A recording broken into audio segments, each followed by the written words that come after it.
நன்றி மேடம். அனைவருக்கும் என்னுடைய மாலை வணக்கங்கள். நம்ம ரெட் ஃபோர்ட் தளம் இதை சொல்லாம நான் ஆரம்பிக்க மாட்டேன். புத்தகம் என்னை குனிந்து பார், உன்னை தலை நிமிர்ந்து விற்க வைக்கிறேன், உலகில் நடக்க வைக்கிறேன் அப்படின்னு சொல்ற ஒரு புத்தகம். அந்த புத்தகம் தினம் ஒரு புத்தகம் திறனாய்வு பண்றது வந்து மிகப்பெரிய ஒரு விஷயம்.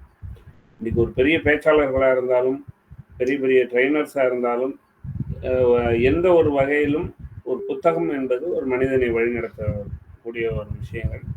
ஸோ அது நமக்கு படிக்க நேரம் இல்லாட்டா கூட இந்த ரெட் ஃபோர்ட் தளத்தில் எப்பெல்லாம் கலந்துக்கிறோமோ ஒரு புத்தகத்தை நம்ம படித்ததுக்கான ஒரு பலன் நம்ம அடையிறோம். அந்த வகையில் ஒரு சேவை செய்து கொண்டிருக்கும் அனைவருக்கும் நன்றி. எங்களெல்லாம் ஊக்குவித்து கொண்டிருக்கும் பங்கேற்பாளர்களுக்கும் நன்றி. ஸோ இன்னைக்கு நம்ம புத்தகம் பார்த்தோம்னா முடிவுரை முன்னுரை ஆகுமா அப்படிங்கிற ஒரு புத்தகம். யாருன்னா பேச்சு புயல் கா இரா பே நித்யா தேவி அப்படின்னு சொல்ல, கேஆர்பி நித்யா தேவி அப்படின்னு நம்ம சொல்றோம். தமிழில் சொன்னதுனால அவங்களும் இந்த தளத்தில் இருக்கிறாங்க. அந்த ஆசிரியர் அவங்க கையில் எனக்கு கிஃப்டா கொடுத்த புத்தகத்தை வச்சு தான் இதை வந்து திறனாய்வு பண்ணிட்டு இருக்கேன். அன்பு நண்பருக்கு என் முதல் புத்தகம் அப்படின்ட்டு எனக்கு எழுதி அவங்க கொடுத்த புத்தகம். ஸோ அதை வச்சு தான் நான் வந்து இன்னைக்கு திறனாய்வு பண்ணுறேன். ஸோ அவங்களுடைய நட்பு அப்படிங்கிறது பார்த்தீங்கன்னா நம்மளுடைய நான் நட்புலின் ஒரு தளத்தில் கலந்துக்கும் போது அதுலேயும் அவங்க பங்கேற்பாளர் வந்து என்னை வேறு ஒரு கிளப் ஹவுஸில் ஒரு தளத்துலையும் பங்கேற்க வச்சு ரெட் ஃபோர்ட்லையும் நிறைய இடத்துல என்னை அறிமுகப்படுத்தி என்னுடைய வாழ்வில் தொடர்ந்து கொண்டிருக்கும் நண்பர்களில் அவரும் ஒருவர். ஸோ அந்த புத்தகம் பார்த்தோம்னாக்க முடிவுரை முன்னுரை ஆகுமா, இந்த தலைப்பை பார்த்தோம்னாலே ஒரு இவங்க முன்னுரை ஆகுமா அப்படின்னு கேட்குறாங்களா, முடிவுரை என்னைக்கா முன்னுரை ஆகுமா அப்படின்னு டிக்ளேர் பண்ணுறாங்களா அப்படின்னு தெரியல. ரெண்டு அர்த்தமும் எடுத்துக்கலாம். ஒரே விஷயம்தான், ரெண்டாக எடுத்துக்கலாம். நம்ம கேட்குறத வச்சு தான் துணியை வச்சு தான் மாறுது. இப்போ அந்த நித்யா தேவி மேடத்துடைய புத்தகம் மார்ச் 2025 வெளியிட்டாங்க. கவித்தேடல் பதிப்பகம். இந்த பதிப்பகம் பார்த்தீங்கன்னா கவித்தேடல், அதோட பேரே கவித்தேடல்னு இருக்கு. ஸோ அந்த புத்தகத்தை பார்த்தோன்னா ஒரு புத்தகம்னா நிறைய அணிந்துரை வாழ்த்துறையெல்லாம் சொல்லுவாங்க. இவங்க பார்த்தீங்கன்னா ஏகப்பட்ட உரைகள் இதில் வந்திருக்கு. அணிந்துரை வந்து பா அருள் ஜெயந்தி அவருடைய தலைமை ஆசிரியர் சிதம்பரத்துலேருந்து எழுதியிருக்காங்க. அவங்க என்ன சொல்லியிருக்காங்கன்னா, குட்டிமா நீ எழுதிய கவி வரிகள் இணையை பிரிந்துள்ள எனக்கு மிகவும் சற்றே வேதனைக்கு மருந்தாய் இருக்கிறது என்பது எல்லளவில் ஐயமில்லை அப்படின்னு ஒரு அணிந்துரை கொடுத்துருக்காங்க. அழகான அறிஞர். பெரிய அணிந்துரையில் ஒரு சின்ன சின்ன முக்கியமான என்னை கவர்ந்த பாயிண்ட்டை மட்டும் நான் எடுக்கிறேன். வாழ்த்துறை வந்து தஞ்சை பெரியார் பாக்கு சந்துரு நிறுவனர் கலைச்சாரல் பன்னாடு தமிழ் சங்கம் தஞ்சாவூர்லேருந்து கொடுத்துருக்கிறாரு. அவர் என்ன கொடுத்துருக்குறாங்கனாக்க அவர் கொடுத்ததுலேருந்து ஒரு சின்ன சாராம்சம் மட்டும் நான் எடுத்து காமிக்கிறேன். இவர் பார்த்தீங்கன்னாக்கா இவரின் படைப்பில் வெளியாகும் இந்நூல் தலைப்பிலே சிறப்பை காட்டுகிறது. முடிவுரை முன்னரை ஆகுமா சற்றே வினாவோடு இருக்கிறது. ஒரு எழுத்தாளர் சிறந்த சொல்லாடல் ஓமைகளை பயன்படுத்தி தான் சொல்ல வந்த கருத்தை உயர்ந்து நிற்கிறார். அதே போல இந்நூலாசிரியரும் சொற்களையும் ஓமைகளையும் மிக சிறப்பாக கையாண்டுள்ளார். இவங்க இந்த எழுத்தாளருடைய பலமா நான் பார்க்கறது அவங்களுடைய எதுகை மொழி. இவங்க வந்து டிஆர் நித்யா தேவின்னு நான் சொல்றேன். ஏன்னா டி ராஜேந்தர் மாதிரி எதுகை மோனை சொல்லுவாங்க. ஒரு மைதிலி என்னை காதலி, நான் டிஆருடைய ரசிகர் நான். அதுல ஒரு அடுக்குமொழியா வரும், இந்த ஜடம் இன்னும் பிடிக்கிற இடம், இவளை விட்டு வைக்கக்கூடாது ஒரு இடம், கண்ணை மூடிட்டு வாசிச்சிரு கடம் அப்படின்னு சொல்லுவாங்க. அந்த மாதிரி பல எதுகை மோனை வார்த்தைகள் வந்து அடுக்குமொழிகள் வந்து பேசுறதுல டி ராஜேந்தர் மாதிரி அவங்களும் ஒரு விஷயம். இவங்களும் அதே தான் குறிப்பிட்டிருக்கிறாரு. சிறப்புரையா பார்த்தோம்னாக்க மோகனாம்பாள் அப்படின்னு ஒரு இடைநிலை ஆசிரியை சேலம் மாவட்டத்திலேருந்து, படித்ததோ கணிதம் பணியோ கணித பட்டாதாரி, இவளுக்குள் இவ்வளவு தமிழ் பற்றா, உள்ளத்தில் புதைந்து கிடந்த சிங்கத்தை மன்னிக்கவும் தமிழை தட்டி எழுப்பி தடம் பதிக்கிறான், தமிழ்தாயின் வழியிலே இன்னும் சொல்ல போனால் தமிழ தயாராகிவிட்டால் தமிழ்தாயின் வழியிலே. இவங்களுடைய தமிழ் ஆர்வத்தை வந்து அழகாக அவங்களோட உரையில சொல்லியிருக்காங்க. அதுக்கப்புறம் பார்த்தீங்கன்னா அன்பிற்கும் உண்டோ அடைக்கும் தாழ் அப்படின்ட்டு இவங்களுடைய சிறந்த நண்பர் சிவகனி மேடம், அவங்களும் ஒரு கவிதேவதைன்னு எங்கள் தளத்தில் சொல்லுவோம். கவிஞர் எழுத்தாளர் செவிலியராக வந்து உடுமலைப்பேட்டையில் இருக்காங்க. அவங்க என்ன சொல்லியிருக்கிறாங்கன்னா, அன்பே அனைத்திற்கும் ஆதாரம் என்கிறார் வள்ளுவர். அன்பால் இணைந்த அழகிய நட்பின் உறவாய் திருமதி நித்யாதேவி அவர்கள் தற்போது எழுத்தாளராக வலம் வந்து கொண்டிருக்கும் என்னிடம் வாழ்த்துரை கேட்டது பெருமகிழ்ச்சியே. கவிதை ஒருவர் மனதிலும் சொல்ல வந்த கருத்துக்களை ஈட்டி போல் தைக்கும் ஆற்றலை பெற்றவை. அதே வகையில் சொல்ல முடியாத கருத்துக்களையும் உணர்வின் வெளிப்பாடாய் எடுத்து சொல்வதென்பது கவிதை ஒன்றால் மட்டுமே முடியும். அந்த வகையில் தமிழ் கவிதை உயிரோடு கலந்து உணர்வினை நமக்குள்ளே எழுப்பி உற்சாகம் ஏற்படுத்திவிடும் என்று சொல்லலாம். கவிதை அப்படின்னா அதுக்கு தொடர்பான ஒரு வார்த்தை என்ன சொல்லலாம்? காதல் அப்படி சொல்லலாம். ஏன்னா காதல் வந்தால் கவிதை வரும். கவிதை பாடுறவங்க ஒரு காதல்ல கண்டிப்பா இருப்பாங்க. ஒரு அந்த கவிதை என்பது ஆட்டோமேட்டிக்காக அந்த காதல் முன்னிடமா எடுக்கிறது வந்து இந்த கவிதை அப்படிதான் நம்ம சொல்லலாம். அவங்கவுங்க ஒரு ஒரு கவிதையெல்லாம் எழுதி வச்சிருப்பாங்க. அவங்க ட்ரங்கு பட்டிக்குள்ளே இருக்கும். அது மாதிரி நெகிழ்வுரை பார்த்தீங்கன்னா சங்கத்தமிழச்சி செல்வராணி அப்படிங்கிறவங்க எழுதியிருக்காங்க. கதை நடிகளும் காதல் பரவசம் ஏக்கமும் எண்ணத்தாக்கமும் காதலுமாய் கசிந்து வழிகிறது நெஞ்சை பிடிக்கிறதுன்னு அழகாக எழுதியிருக்கிறாங்க. எத்தனை உரை பாருங்களேன். நெகுடரை தூதுரை அப்படின்னு ஒருத்தர் எழுதியிருக்காங்க. சுபாஷினி செல்வகணேசன்ங்கிறவங்க, அவங்களும் ஒரு ஆசிரியர், யோகா ஆசிரியை. அவருடைய பார்வையை வித்தியாசமானதாக இருக்கும். சமூக விழிப்புணர்வு உள்ள கருத்துக்கள் எப்போதும் பொதிந்திருக்கும். அவருடைய இந்த நூல் ஒரு எழுத்தாளராய் புதியதோர் பிறப்பு.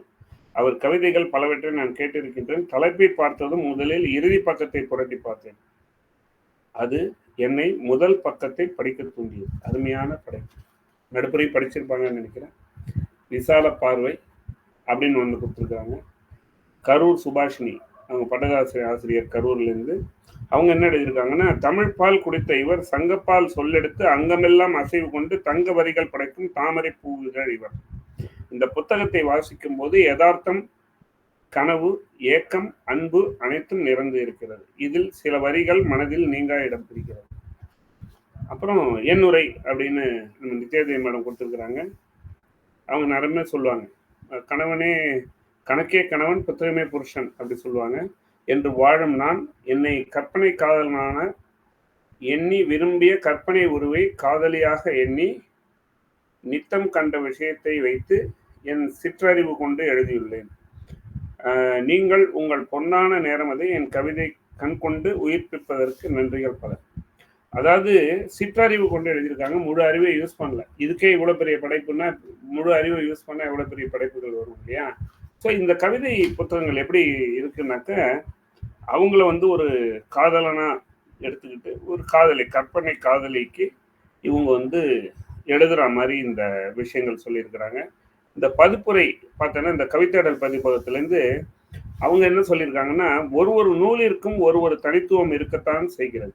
அந்த வகையில் மதிப்புக்குரிய சகோதரி பேச்சு புயல் கா. இரா. பே. நித்யாதேவி அவர்கள் தான் இயற்றியுள்ள ஒரு வரியிலும் தன்னை ஆணாக பாவித்து அவர் தன் எண்ணுரையில் குறிப்பிட்டதைப் போல கற்பனை காதலியை எண்ணி இந்த நூலை எழுதியுள்ளார். இவரின் இந்த படைப்பு அவரின் பல வருட அவா என்றும் குறிப்பிட்டுள்ளார். இனி இந்த நூலை வாசகர்களாகிய உங்கள் முன் சமர்ப்பிக்கிறேன். உங்கள் கருத்துக்கள் அவரை அடுத்தடுத்த கட்டத்திற்கு அழைத்து செல்லும் என்று நம்புகிறேன். கண்டிப்பா இந்த ரிவ்யூவும் அடுத்தடுத்த கட்டத்துக்கு அவங்கள அழைத்து செல்றதுக்கு இதுவாக இருக்கும். ஏன் இந்த உரையெல்லாம் படித்தேன் அப்படின்னாக்க, முதல்ல ஒரு கான்செப்ட் எடுக்கும்போது இந்த கவிதைகள் இது என்ன பேக்ரவுண்டில் எழுதப்பட்டது நம்ம புரிஞ்சுக்கிட்டோம்னா இதோட வரிகளோட ஆழம் நமக்கு புரிய ஆரம்பிக்கும். புறப்பட்டு விட்டது இந்த கவிதை ரயில், நான் புறப்பட போகிறேன் என்ற வார்த்தையோட புறப்பட்டிருக்கு இந்த கவிதை ரயில் என்று தெரிந்ததும் என் நேயர்கள் எல்லோரும் என் அருகில் வருத்தமாக நிற்கிறார்கள். பேரவையிலும் கலை இலக்கிய பெருமன்றங்களிலும் உன் புகழ் எதிரொலிக்கும் என்று எதிர்பார்த்தோம். கிணற்றுக்குள் கேட்கும் குரல் போல அது குறுகி அடங்கிவிட்டது. ஜனசக்தியின் ஒளியில் அரும்பி ஒரு மகா கவியாய் மலர்ந்து கொண்டிருந்த நீ இடையில் இப்படி ஒரு பலவீனத்தின் கரம்பட்டு கருகிவிட்டாய் அப்படின்ட்டு அவங்க வந்து இவ்வளவு பெருசா வரணும்னு நினைச்சா இப்படி குறுகி போயிட்டாயே அப்படின்ற ஒரு அந்த அங்கலாய்ப்பில் எழுதியிருக்கிறாங்க. அது மாதிரி அடுத்த பக்கத்தில் பார்த்தீங்கன்னாக்கா நான் கொஞ்சம் முக்கியமான இடம் மட்டும் பண்ணேன். ஏன்னா முழுசா படித்தோன்னா நமக்கு நேரம் பற்றாக்குறை ஆகிடும். சின்ன வயசுல ஒரு காதல் வயப்பட்டாலே பார்த்தீங்கன்னாக்கா ஒரு பொக்கிஷமான விஷயங்கள் என்னென்னலாம் இருக்கும், யாராவது சொல்ல முடியுமா? அன்ஃபீட் பண்ணிட்டு எந்தெந்த பொருள்கள் முக்கியமாக கருதப்படும்?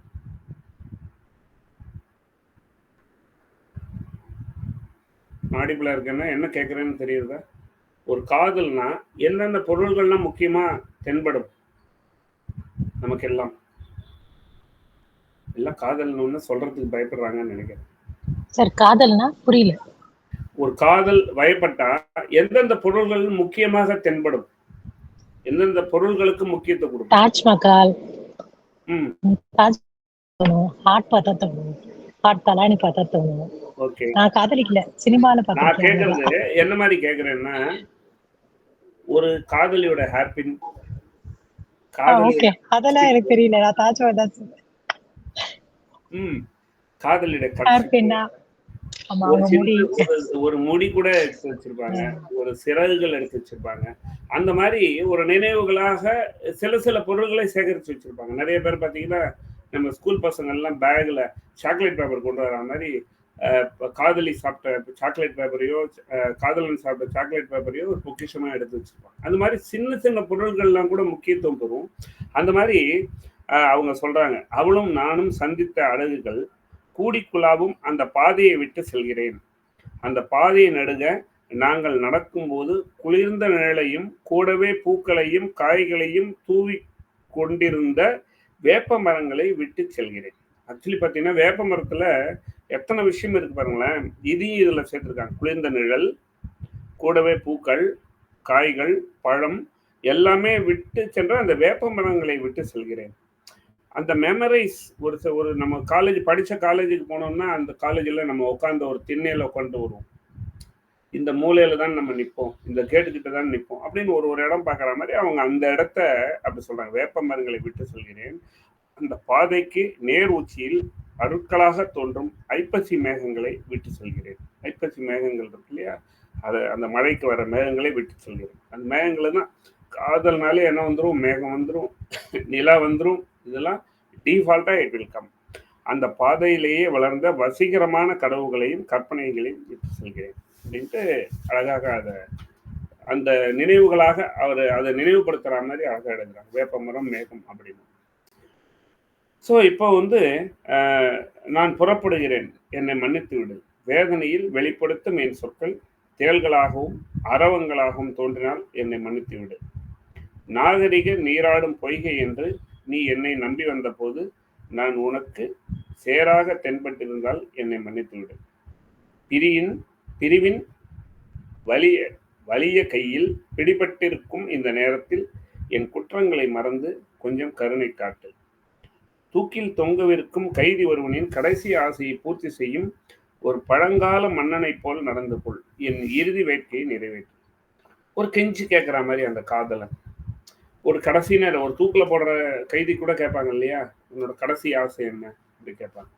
நம்ம தெனாலிராமன் நினைக்கிறேன், அவருக்கு மரண தண்டனை வச்சுட்டாங்க. அவர்கிட்ட வந்து மன்னர் வந்து சரிப்பா, உனக்காக நீ இவ்வளோ நாள் இங்கே பாசமாக இருந்ததுனால ஒரு ஆப்ஷன் கொடுக்குறேன், உனக்கு எப்படி சாகணுங்கிறத நீனே முடிவு பண்ணிக்கோ அப்படி கேட்குறாங்க. அவர் என்ன சொல்றாரு, நான் வயதாகி சாக விரும்புகிறேன் அப்படின்னு சொல்ற மாதிரி நான் சிறு வயதில் ஒரு கதை படிச்சிருக்கேன். அந்த மாதிரி அவர் மரண தண்டனையிலேருந்து தப்பிச்சிட்டார் அவரோட. அந்த மாதிரி ஒரு கருணை, தூக்கில் தொங்க இருக்கும் ஒரு கைதி கேட்குற கடைசி ஆசையை பூர்த்தி செய்யும் பழங்கால மண்ணலை போல் நடந்து கொள் அப்படின்ட்டு அழகாக எழுதியிருக்கிறாங்க. அதுக்கப்புறம் பார்த்தீங்கன்னா, உன் மனதில் வசந்த மாளிகை அமைக்க வந்த நான் இதோ மரண தேவன் கோட்டம் நோக்கி போகிறேன். நீ தினமும் கண் விழித்ததும் நான் உறங்கும் மயானத்தை பார்த்து ஒரு பெருமூச்சு விடு. ஆண்டுக்கு ஒரு முறை நீயே நீரூற்றி வளர்க்கும் செடி கொடிகளின் சிரிப்புகளை என் சமாதியின் மேல் தூவு, அது போதும். பூக்களை தூவுன்னு சொல்ல ஒரு கவிஞர் பார்த்தோம்னாக்கா சில சில விஷயங்களை இந்த மாதிரி நடைய கையாண்டிருப்பாங்க. பூவை என்ன சொல்லியிருக்கிறாங்கன்னா, செடி கொடிகளின் சிரிப்பு அப்படிதானே, ஒரு செடி சிரிக்கிற மாதிரி தானே இருக்கும் ஒரு பூ இருக்கிறது. அது அழகாக அந்த பூக்களை வர்ணனை செய்து இந்த இடத்துல மிக சிறப்பாக இருந்தது. அப்புறம் பார்த்தீங்கன்னா, அன்று முழுவதும் உன்னை தேடினேன், காணவில்லை, அரை மனது எனக்கு. முழு நிலவை ஓர் முறை பார்க்கலாம் என்று முற்றத்திற்கு சென்றேன். அப்பொழுதாவது உன்னை பார்த்திட்டு சுகம் கிடைக்கும் என்று எண்ணி வானத்தை நோக்கினேன்.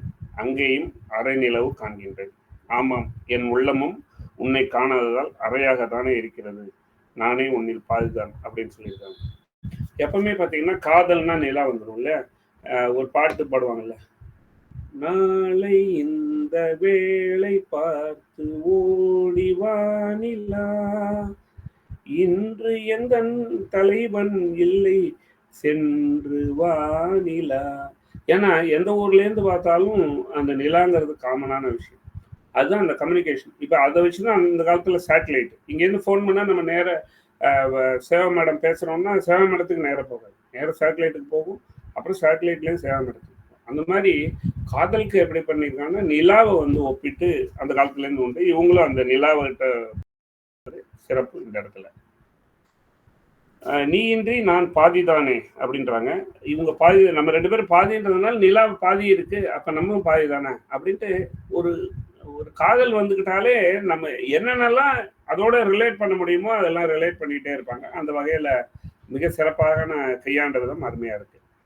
ஒத்தையடி பாதையில் காத்திருந்தேன் உனக்காக, 1 மணிக்கு வந்துட்டாய், முத்து புன்னகை உதிர்த்து காக்க வைத்து விட்டேனா என்கிறாய். காத்திருந்தால் தானே காதலுக்கு இன்பம். சாப்பிட்டாயா என்றேன். இல்லை. ஏன்? உங்களை பார்க்க வரும் வேகத்தில் பசி தெரியவில்லை என்கிறாய். நானோ எங்கோ சென்று விட்டேன். ஒரு பிராக்கெட்ல போட்டிருக்காங்க. மீண்டும் அதே புன்னகை. அகன்றாய், நான் நீ செல்லும் திசை நோக்கி நிற்கிறேன்.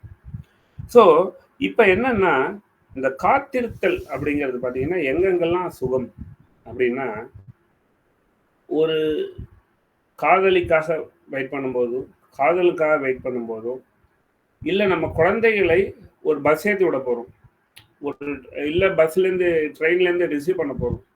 ட்ரெயின் 2 மணி நேரம் லேட்னாலும் நமக்கு அந்த அயர்ப்பே தெரியாது.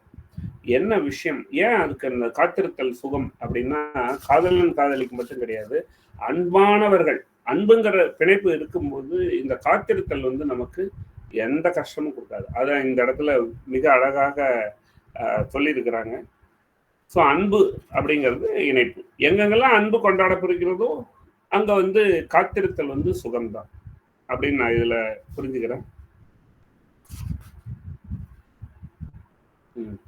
அது கோவில், நண்பகல் நேரம், என் கையில் புத்தகம். இது நான் எடுக்கிறேன்னா கையில் புத்தகம்னா ஸ்கூல் கட்டடிச்சுட்டு வந்திருப்பாருன்னு நினைக்கிறேன். அதனால அந்த இடத்துல புத்தகம் அப்படின்னு எழுதியிருப்பாங்கன்னு நான் புரிஞ்சுக்கிறேன். உனக்காக நான் ஸ்கூலோ காலேஜோ ஏதோ ஒன்று எடுத்துக்கலாம். உனக்காக நான் அங்கே, நீயும் வந்து விட்டாய், நான் உயிர் பெற்ற உடலாய் எழுந்து உன் உடலை என் உடலோடு சேர்த்து கொடுக்கிறேன். கோவிலுக்கும் காதலுக்கும் மிகப்பெரிய நட்பு இருக்கும் எப்பவுமே. ஏன்னா பெரிய டவுட் வராத ஒரு இடம் காதலில் இருக்குது பார்த்தீங்கன்னா கோவில். Common place. எங்கே போனாலும் காதலிக்க ஆரம்பிச்சிட்டா பார்த்தீங்கன்னா ராகுவாலெல்லாம் கும்பிட போவோம். 10-12 வெள்ளிக்கிழமையில அந்த ப்ரெசண்ட்ல இருப்பாங்க. ஞாயிற்றுக்கிழமை 4-6 ப்ரெசண்ட்ல இருப்பாங்க. என்னன்னா ஒரு பெரிய ஒரு டவுட்டே வராத ஒரு இடம். அதனால இந்த காதலுக்கும் நிலாவுக்கும் சம்பந்தம் இருக்கிற மாதிரி காதலுக்கும் கோவிலுக்கும் மிகப்பெரிய சம்பந்தம். அதையும் இந்த இடத்துல அவங்க சொல்லிட்டு போயிருக்காங்க. போதும் விடுங்கள், நாம் தான் என்றென்றும் இப்படித்தானே இருக்க போகிறோம், என்ன அவசரம் உங்களுக்கு என்கிறாய். ஓராண்டு நிறையவில்லை, பிரித்து விட்டான் நம்மை. அவனுக்கு என்ன அவசரம்?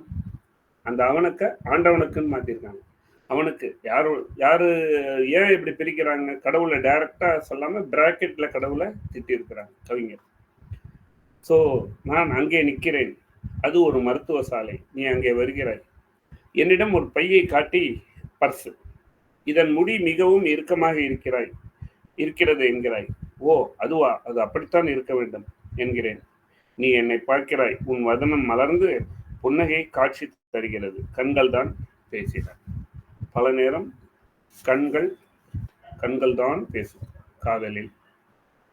நீ கொஞ்சமும் இரக்கமே இல்லாதவள், என் உள்ளத்து உணர்ச்சிகளை சாகடித்து விட்டாய், என் கண்ணாடி மாளிகையை நொறுக்கி விட்டாய். அதோடு விட்டாயா? இல்லை, என்னிடமிருந்து கண்ணீர் மாலையையும் அல்லவா கேட்கிறாய். உண்மையிலேயே நீ இரக்கமற்றவள் தான். ஸோ நம்மளை விட்டுட்டு ஒரு காதலி போறாங்க அப்படிங்கும்போது அந்த காதலன் வந்து நீ என்னப்பா இப்படி இரக்கம் இல்லாம பண்ணிட்ட அப்படின்னு ஒரு சின்ன சாடல். இந்த கவிதை தொகுப்புல நான் பார்த்த விஷயம் இல்லைன்னா, அன்பு இருக்கு, காதல் இருக்கு, உணர்ச்சிகளை வெளிப்படுத்துற விஷயம் இருக்கு, கோபம் இருக்கு, எல்லா உணர்வுகளும் கலந்து இந்த கவிதையில ஒரு ஒரு இடத்துலையும் வேற வேற உணர்வுகளை ஃபிக்ஸ் பண்ணியிருக்கிறாங்க. ஸோ இரக்கமற்றவள் அப்படின்ட்டு நம்ம கடவுளையே திட்டுறோம் இல்லையா? கடவுளே திரும்ப பெரிய பெரிய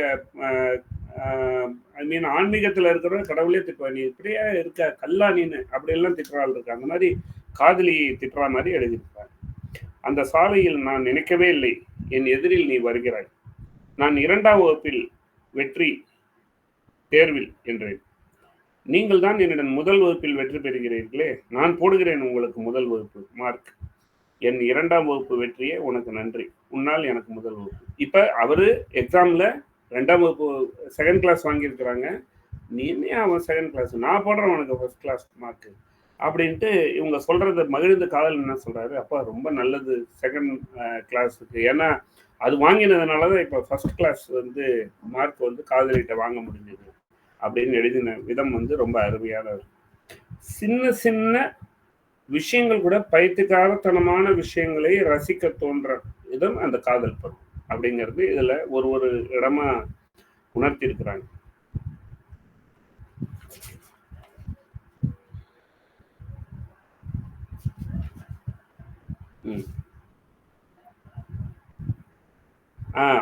அவருக்கு புரியாதுதான், உனக்கல்லோ புரியும். பச்சிலம் குழந்தையாய், பாலருந்து பாலகனாய், பள்ளி பருவத்தினாய், பாரறியா சிறுவனாய் நான் இருக்கும்போது உன்னை கண்டிருந்தால், நீ என்னை தொட்டிருந்தால் அன்றே மறந்திருப்பேன். ஆனால் நான் உன்னை பார்த்தபோது எனக்கு வயது அப்படின்னு நம்மளுடைய புரிதலுக்கே விட்டுட்டாங்க, ஒரு கேப் விட்டுட்டு. அப்ப என்னவா இருக்கும்? கண்டிப்பா பச்சிலம் குழந்தை இல்லை, பாலருந்து பாலகன் இல்லை, பள்ளி பருவத்தினர் இல்லை, பாரறியா சிறுவனும் இல்லை. அப்ப என்ன வயது அப்படின்னா டீனேஜ் தான் இருக்கும் இல்லையா? இது கூட எங்களுக்கு புரியாது.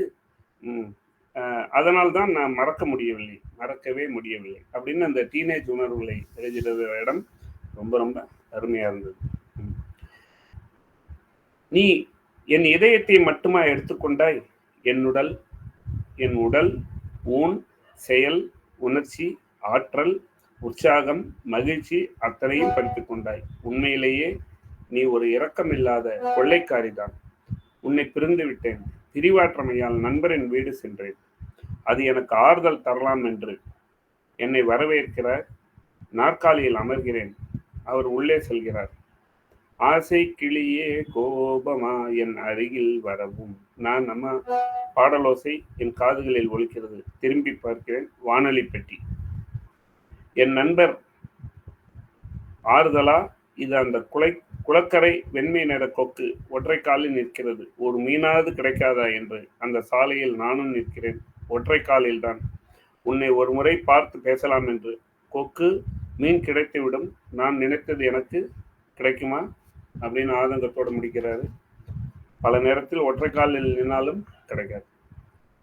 நான் உன்னை முதலில் கண்டபோது யார் அந்த மயில், எங்கு பாடும் அந்த குயில், பொருத்தமானது அவள் துகிலிடம் எழுவதோ அவள் எழில், அவளுடன் கொள்ள வேண்டும் துயில் என்று என் மனம் உள்ளிற்று. இங்கதான் இந்த டிஆர் சாயல் பயங்கரமா வருது. அவங்க பேசிக்கிட்டே இருக்கும்போது இந்த ஆசிரியர் எனக்கு நண்பர்ங்கிறதுனால ஸ்பான்டேனியஸா விஷயங்கள் நம்ம சொல்லி முடிக்கிறதுக்குள்ள அதுக்கான பதில்கள் இந்த அடுக்குமொழியில எதிக முனையில அருமையா சொல்லுவாங்க. ஸோ அதையும் அந்த கவிதையில கொண்டு வந்திருக்கிறாங்க. நீ என்று என்னிடம் கூறினாய், நாம் இருவரும் பேசிக்கொள்வதில்லை என்று. பிறரிடம் சொல்லி நானும் அவ்வாறே கூறினேன். ஆனால் இன்றோ அது உண்மையிலேயே நிகழ்ந்து விட்டது. இனிமேல் விளையாட்டிற்கு கூட பொய் சொல்ல மாட்டேன், பொய்யே சொல்ல மாட்டேன். அப்ப நம்ம சொல்லுவாங்க ததாஸ்து அப்படின்னு, அந்த காலத்துல சொன்னோம்னா பலிச்சிரும் அப்படின்னு. ஒரு தேவதை மேல பறந்துகிட்டே இருக்கும். பாசிட்டிவ் இல்லாத விஷயங்களை நம்ம எப்பவுமே பேசக்கூடாது. ஒரு பொய் கூட சில நேரத்தில் பழித்து விடும் அப்படி சொல்லுவாங்க. நம்ம பெரிய நாத்திகரா இருப்பாங்க, ஆனால் காதலி ஆத்திகரா இருந்தால் இவரும் ஆத்திகரா மாறிடுவார். அவங்க சின்ன சின்ன விஷயங்களை நம்மெல்லாம் எந்த ஜென்ரேஷன், இப்போ நாங்கள்லாம் பார்த்தீங்கன்னா மயில் குட்டி போடணும்னு புத்தகத்தில் வச்சு திறந்து பார்த்த பாலகர்கள் நாங்கள்லாம். மயில் கடைசி வரைக்கும் குட்டியே போடவில்லை. ஸோ அப்போ என்ன பண்ணுவோம்னா சின்ன சின்ன விஷயங்களை கூட நம்ம நம்ப ஆரம்பிப்போம்.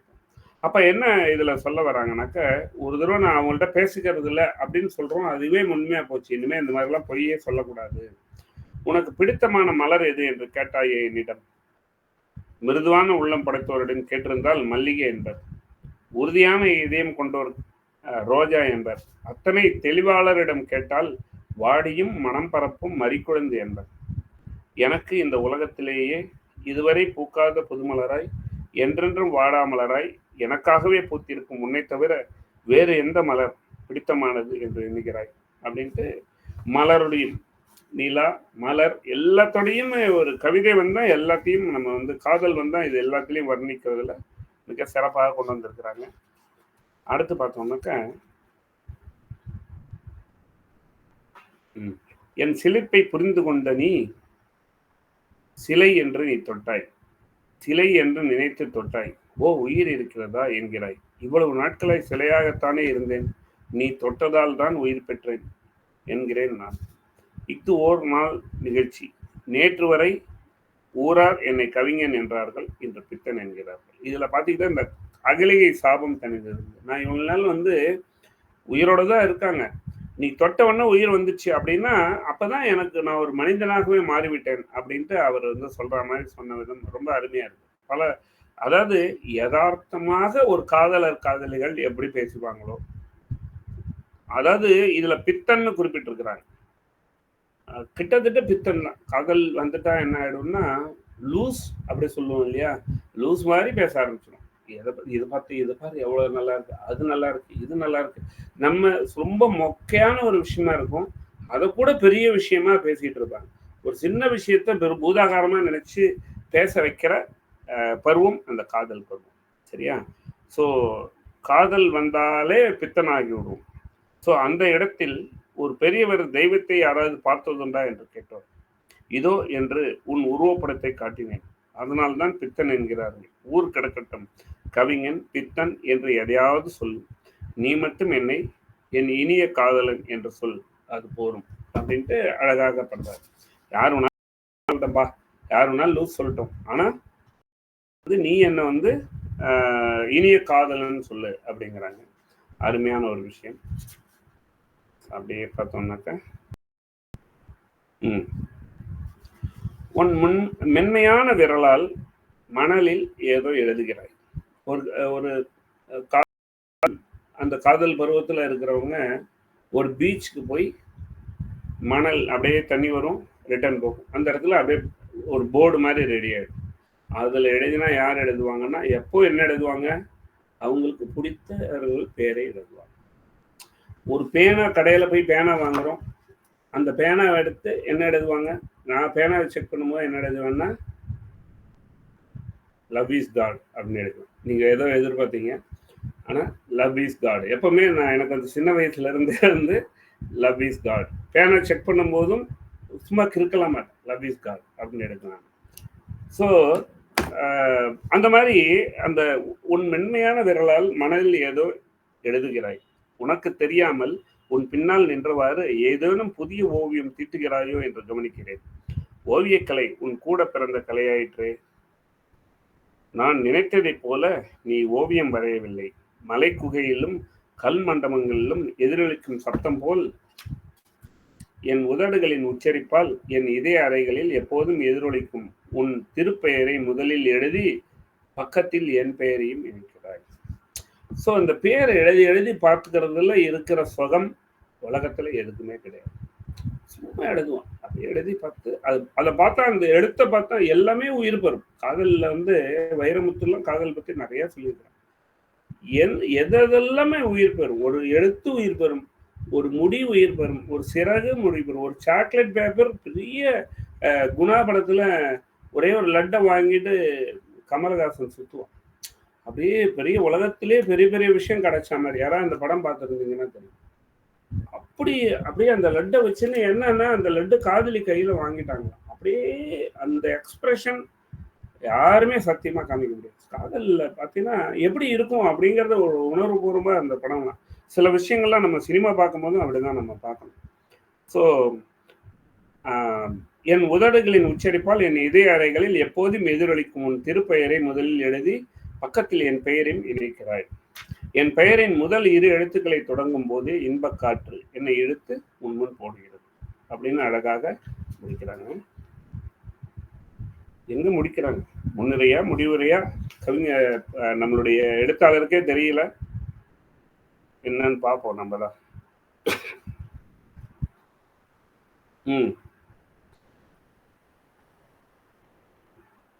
நான் தலைநகரில் மதுரை எழுத்தாளருக்கு பரிசு கொடுக்கிறார்கள், என்னையும் அழைத்திருக்கிறார்கள் என்கிறேன்.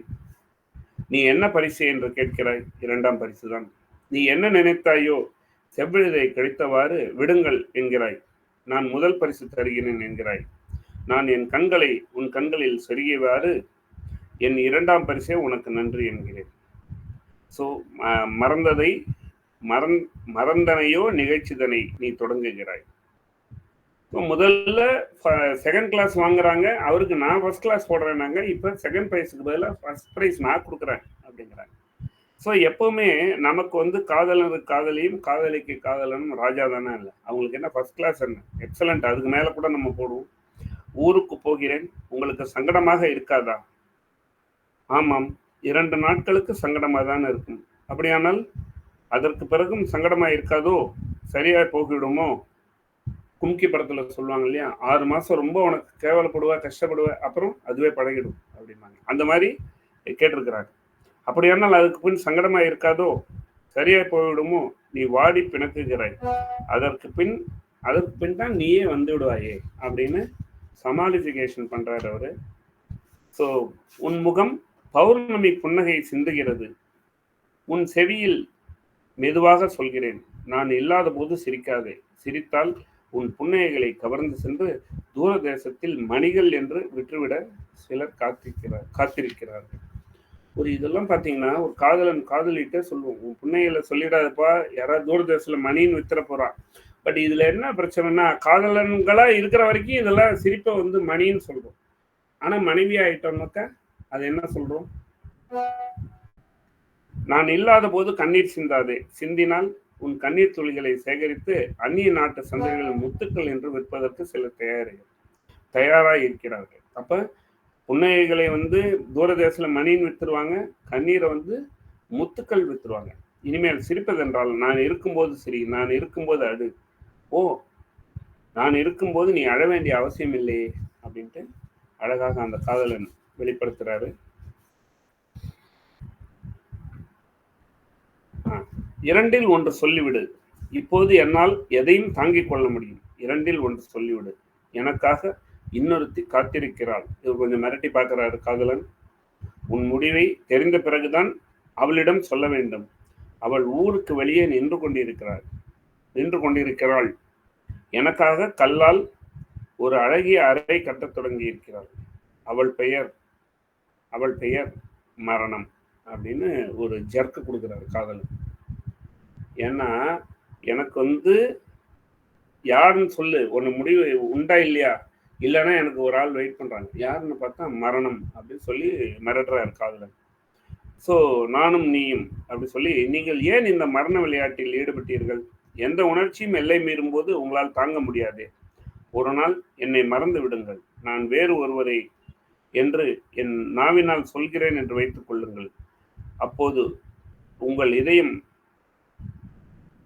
துன்ப கத்தரியால் வெட்டப்பட்டு துடிக்காதா? எப்படி உங்கள் உயிருக்கு உறுதி இல்லையே? நீங்கள் ஏன் இந்த மரண விளையாட்டில் ஈடுபட்டீர்கள்? நீ கேள்வியை எழுப்பிவிட்டு போகிறாய். நான் தனிமையில் புலம்புகிறேன், நான் ஏன் இந்த மரண விளையாட்டில் ஈடுபட்டேன்? ஸோ எப்படியாவது மிரட்டியாவது நான் செத்து போற சொல்லியாவது அவங்கள பணி வைக்கணும்னு பார்க்குறாரு. நான் பகலை காட்டிலும் இரவை வரவேற்பேன், விழிப்பை காட்டிலும் துயில் விரும்புவேன், நனவை காட்டிலும் கனவை யாசிப்பேன். இரவு மண்டபத்தில் துயில் மேடையில் கனவு நாடகம் நடைபெற வேண்டும், அதில் நீ நாயகியாய் வர வேண்டும். இந்த வாழ்வு மட்டும் நிரந்தரமாக கிடைத்தால் போதும். ஆனால் கிடைப்பதாக தெரியவில்லையே.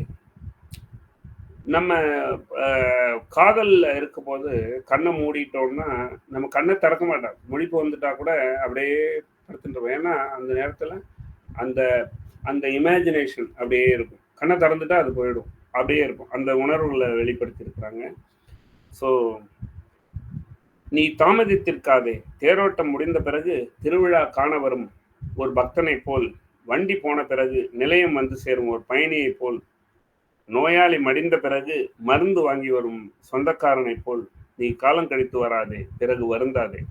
இதில் நான் ஒன்று சேர்த்திருக்கேன் ஆசிரியர் அனுமதியோட.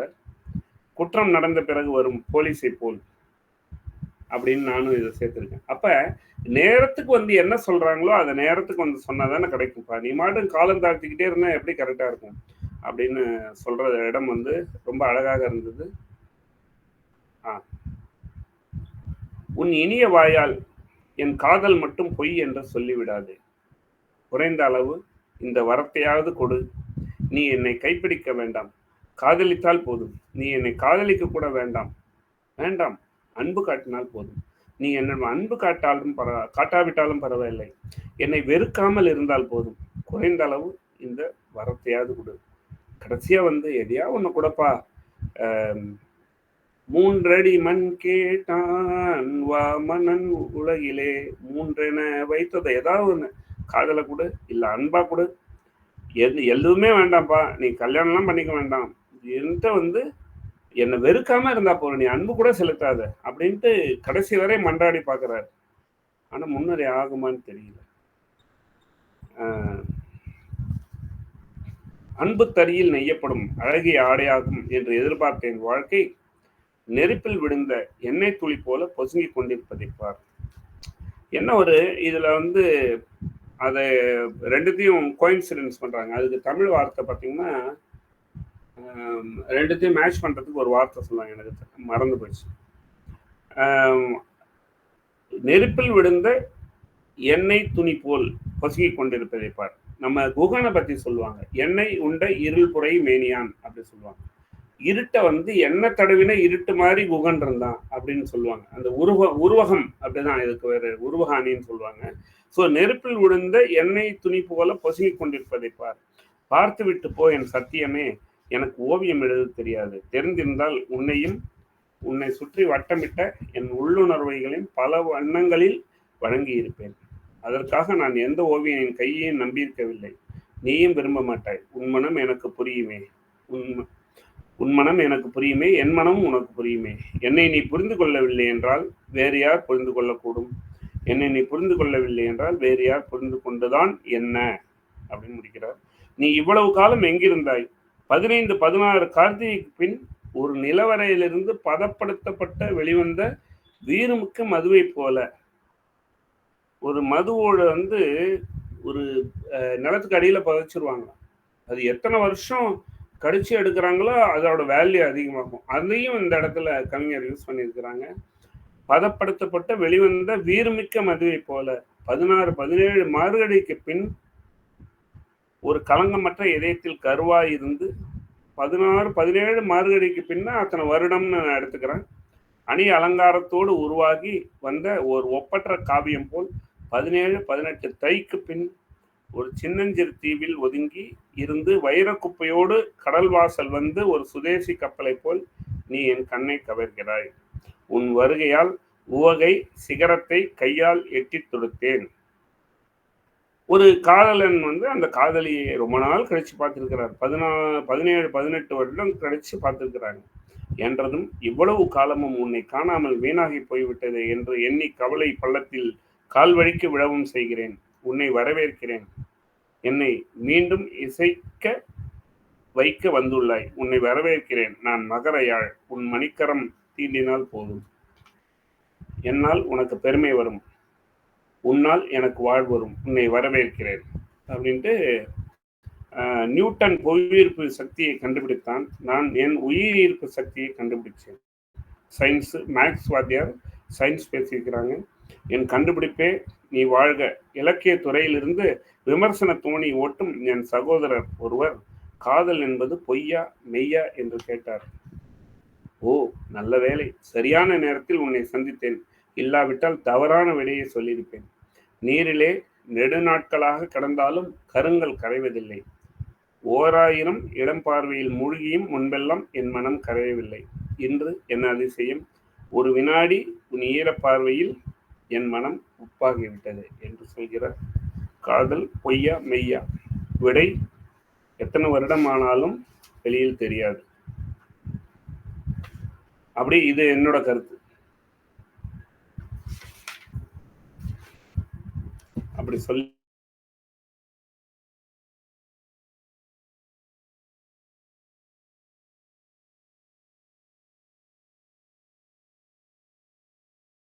மல்லிகை பூங்காவின் மாயக் கவர்ச்சியில் மயங்கிய நான் மலர் கண்காட்சிக்கு சென்றிருந்தேன். அங்கே எழுதிர் காலத்தில் மலரும் விதவிதமான பூக்கள் வைத்திருந்தார்கள். அதில் 12 ஆண்டுகளுக்கு பிறகு மலர்ந்த குறிஞ்சி பூக்களும் இருந்தன. அதை பார்த்து சில அதிசயமித்தார்கள்.